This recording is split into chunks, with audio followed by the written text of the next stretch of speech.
नमस्कार, GT news पर आप सभी का स्वागत है। मैं हूं आपके साथ भावना नैयर और मेरे साथ है मेरी सहयोगी मनीषा, जो आप तक सांकेतिक भाषा में खबरें प्रस्तुत करेंगी। शुरुआत करते हैं इस विशेष बुलेटिन की अहम सुर्खियों के साथ। गृह मंत्री अमित शाह आज झारखंड के भाजपा नेताओं के साथ करेंगे 2 बैठकें, चुनाव रणनीति पर करेंगे चर्चा।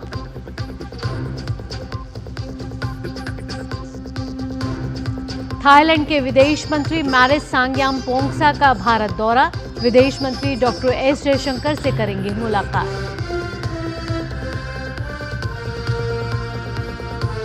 भारत और अमेरिका के बीच आज से शुरू होगा सैन्य अभ्यास वज्र प्रहार। 22 नवंबर तक इडाहो में युद्धाभ्यास का आयोजन।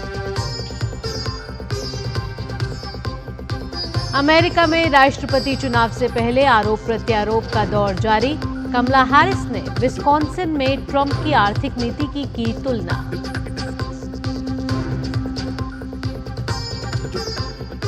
मुंबई टेस्ट के दूसरे दिन भारत 4 विकेट पर 86 रन के स्कोर के साथ खेलना करेगा शुरू। न्यूजीलैंड से अभी 149 रन पीछे।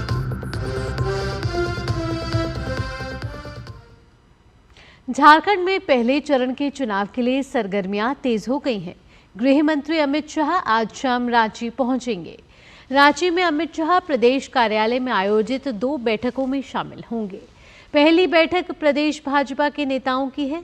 इसमें संगठन प्रभारी लक्ष्मीकांत वाजपेयी, चुनाव प्रभारी शिवराज सिंह चौहान और हेमंत बिस्व शर्मा भी शामिल होंगे और अब तक की चुनावी प्रक्रिया पर विमर्श करेंगे। इसके बाद सभी विधानसभा प्रभारियों के साथ बैठक होगी। इस बैठक में चुनाव प्रचार अभियान पर चर्चा होगी। प्रदेश अध्यक्ष बाबूलाल मरांडी और तीनों प्रभारी भी इस अवसर पर उपस्थित रहेंगे। गृह मंत्री इन बैठकों के साथ ही विधानसभा चुनाव में जीत की रणनीति बनाने का काम करेंगे। रांची प्रवास के दौरान गृह मंत्री अमित शाह उन लोगों से भी मिल सकते हैं जिन्होंने भाजपा के अधिकृत प्रत्याशियों के खिलाफ नामांकन कराया था और बाद में वापस ले लिया। चुनाव सह प्रभारी और असम के मुख्यमंत्री हेमंत बिस्व शर्मा ने इन बागी नेताओं को नाम वापस करने के लिए मनाया था। इसके अलावा पार्टी के सांसदों की भी गृह मंत्री संग बैठक की संभावना है। इसमें उनके क्षेत्र में चुनाव पर विमर्श किया जाएगा। अमित शाह कल रांची से सिमरिया, बरकट्ठा और घाटशिला जाएंगे। इन तीनों जगहों पर भाजपा प्रत्याशी के लिए अमित शाह वोट की अपील करते हुए जनसभा को संबोधित करेंगे। झारखंड चुनाव को लेकर इंडी गठबंधन की बैठक कल हरमू स्थित झारखंड मुक्ति मोर्चा के कार्यालय में हुई।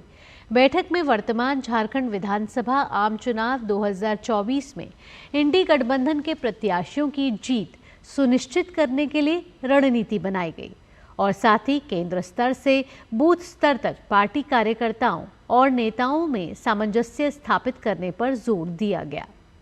इंडी गठबंधन के घोषणा पत्र में किन मुद्दों को प्रभावी रूप से जनता के बीच रखना है और साथ ही किन मुद्दों को लेकर जनता के बीच जाना है, इन सब विषयों पर विस्तार से चर्चा की गई।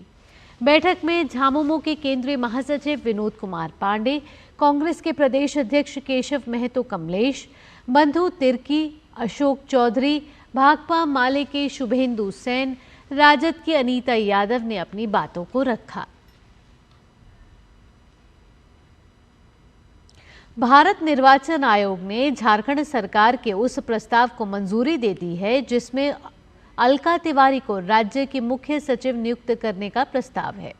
झारखंड कैडर की 1988 बैच की आईएएस अधिकारी तिवारी वर्तमान में राज्य की सबसे वरिष्ठ आईएएस अधिकारी है।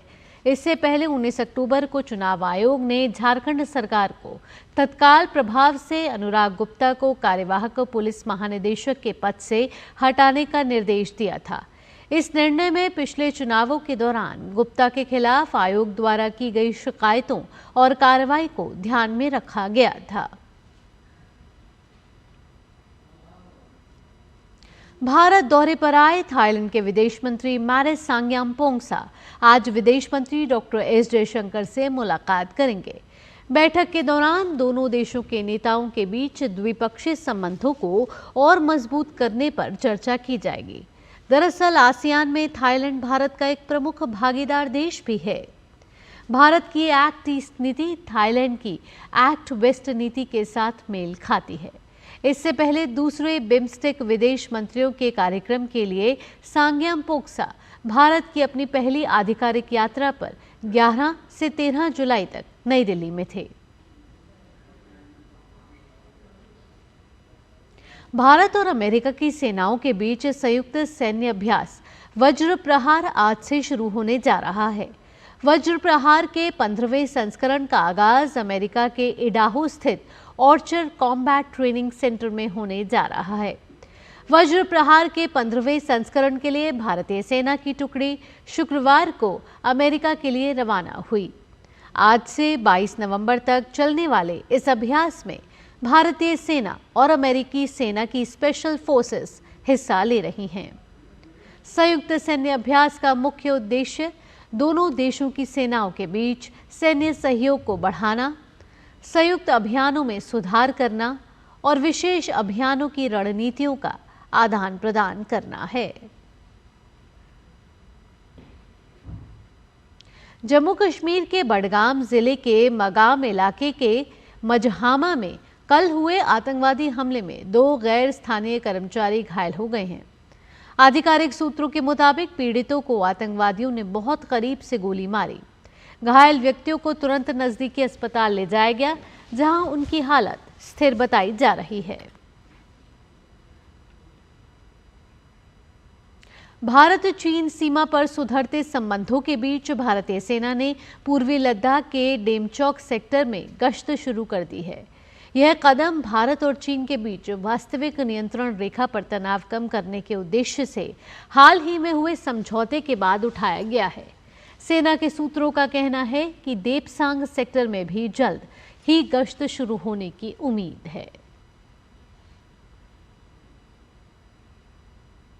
अमेरिका में राष्ट्रपति चुनाव के लिए अब केवल 3 दिन ही बचे हैं। 5 नवंबर को होने वाले चुनाव से पहले आरोप प्रत्यारोप का दौर जारी है। उपराष्ट्रपति कमला हैरिस और पूर्व राष्ट्रपति डोनाल्ड ट्रंप के बीच मुकाबला है। पूर्व राष्ट्रपति डोनाल्ड ट्रंप ने मिलवॉकी में रैली करने से पहले मिशिगन के वॉरेन में रैली करी। उन्होंने रैली के दौरान कहा कि यदि वे चुने जाते हैं तो वाहन निर्माता कंपनी स्टेलेंटिस अमेरिका से मेक्सिको में नौकरियां स्थानांतरित करने का प्रयास करती है तो वह उस पर 100% टैरिफ लगा देंगे। डोनाल्ड ट्रंप ने यूनाइटेड ऑटो वर्कर्स यूनियन के अध्यक्ष और रिपब्लिकन उम्मीदवार के मुखर आलोचक श्रमिक नेता शॉन फैन को वॉरेन रैली में बेवकूफ मूर्ख करार दिया। साथ ही रैली के दौरान उन्होंने पूर्व सांसद लिज चेनी पर भी हमला बोला। वह हमला हैरिस ने विस्कॉन्सिन में चुनावी रैली की। हैरिस ने यूनियन कार्यकर्ताओं और स्थानीय नेताओं को संबोधित कर उनका चुनावी समर्थन सुनिश्चित करने की अपील की। उन्होंने विनिर्माण समुदायों से निवेश करने का भी संकल्प लिया।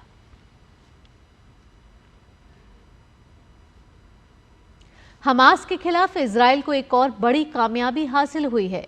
इजरायली बलों ने हमास के राजनीतिक ब्यूरो में राष्ट्रीय संबंधों के प्रमुख इज अल-दीन कसाब को मार गिराया है। इजराइल डिफेंस फोर्सेस IDF ने एक्स पर इसकी जानकारी दी है। बुलेटिन में आगे बढ़ते हैं। मुंबई टेस्ट के दूसरे दिन आज भारत कल के स्कोर 4 विकेट के नुकसान पर 86 रन से आगे खेलना शुरू करेगा। शुभमन गिल 31 रन और ऋषभ पंत 1 रन बनाकर क्रीज पर मौजूद हैं। इससे पहले न्यूजीलैंड ने टॉस जीतकर पहले बल्लेबाजी करते हुए पहली पारी में 235 रन ही बनाए। भारत की ओर से सबसे ज्यादा 5 विकेट रविंद्र जडेजा ने लिए। इसी के साथ इस विशेष बुलेटिन में इतना ही। मुझे और मेरी सहयोगी मनीषा के साथ फिलहाल के लिए DD न्यूज की टीम को दीजिए अनुमति। खबरों का सिलसिला DD न्यूज पर यूं ही जारी रहेगा। नमस्कार।